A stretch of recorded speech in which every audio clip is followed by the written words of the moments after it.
Good morning. I am here today with Geddes, the renowned photographer, most well known for her photos of beautiful babies and their moms, and with Dr.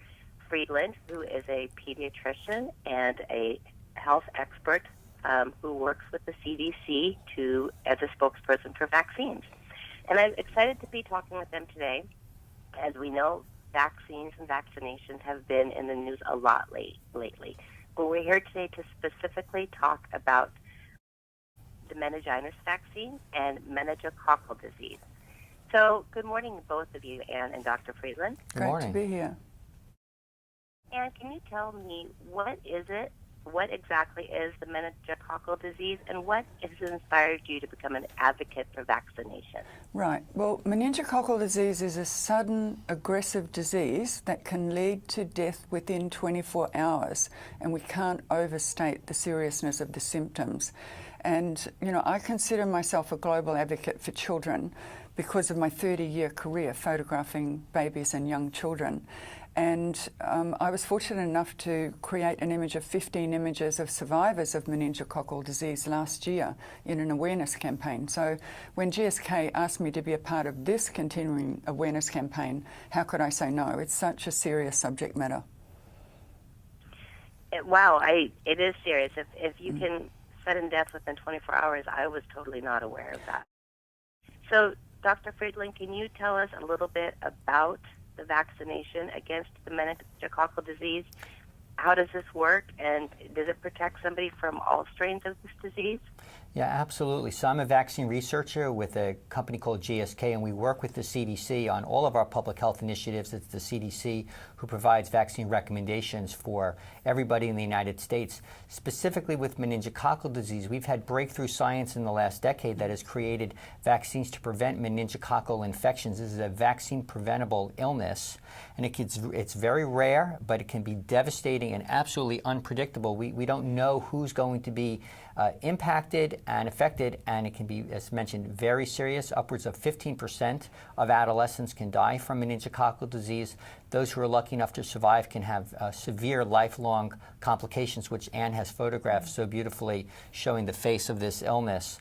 Now, as far as the types of meningococcal disease you had asked about, there are 5 types that cause the vast majority of disease in the United States. Since the mid-2000s, 2005 actually, there's been a vaccine available to prevent 4 of the 5 types. That's a vaccine that all adolescents should first receive a dose at around age 10, 11, 12, with the booster dose around age 15, 16. The issue with meningococcal vaccines, I should say, though, with that particular vaccine is we know that only about 80% of U.S. adolescents are getting that first dose, and only about 30% are getting the second dose. And because we can't predict who's going to be impacted, it's really important that people speak to their doctors and make sure that their children are up to date on their immunizations. Well, who is at most risk in the U.S.? Is it the children, the young adults? So people of all ages are at risk for meningococcal disease. There tends to be a peak of illness in late adolescence, early adulthood. And so this is why the Centers for Disease Control is recommending meningococcal vaccination for all adolescents and young adults if they weren't vaccinated as young adolescents. And it's because it's unpredictable, and really the best way to prevent this is with vaccination, because we just don't know. We can't say who's going to be the unfortunate one who gets this illness. And as Anne has photographed really so beautifully, the toll that this illness can take, and something that can be prevented. Yeah, and it's so fast, and the symptoms echo colds and flu, and that's one of the most dangerous aspects of it, really. A stiff neck, sensitivity to light as well, and a purple rash, which means you're in very serious trouble. So that's a message that we want to get across. People can go... So those symptoms you were saying are very just much like flu symptoms. That's how it can start. But it's really important.